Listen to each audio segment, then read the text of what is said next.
Subscribe করুন Sony ৮, click করুন bell icon.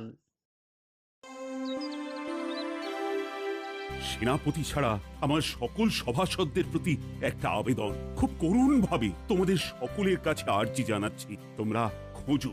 আপনি যখন বলেছেন তখন অবশ্যই খুঁজবো, কিন্তু কি খুঁজবো? হ্যাঁ, সূক্ষ্ম সূক্ষ্ম কথাগুলো তুমি বুঝতে পারো না, এটাই সমস্যা। গোপাল, তুমি বলো, তোমরা কি খুঁজবে? মানে আমি কি খোঁজার কথা বলেছি? আগে আপনি যেটা খোঁজার কথা বলছেন সেটা আমি ইতিমধ্যেই শুরু করে দিয়েছি মহারাজ। এটা কিরকম হলো? কি খোঁজার কথা কিছু না বুঝেই তুমি খুঁজতে শুরু করে দিয়েছো? বড় বিচিত্র ব্যাপার। আপনাকে কে বললো যে আমি বুঝতে পারিনি? মহারাজ সেনাপতি মশাইয়ের জন্য পাত্রী খুঁজতে বলছেন। কি মহারাজ, আমি কি ঠিক বলেছি? একদম শতকরা 100% ঠিক। তা কিছু কি খবর পেলে? আজ সন্ধ্যা খবরটা আনবে।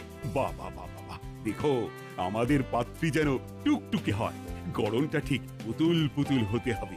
আমাদের সেনাপতি কাঠখোট্টা, নরম সরম ব্যাপারই নেই। আমি হলাম সেনাপতি, আমাকে নরম নয়, সব সময় ওই গরম থাকতে হয়, নইলে সবাই তো মাথায় উঠে নাচবে।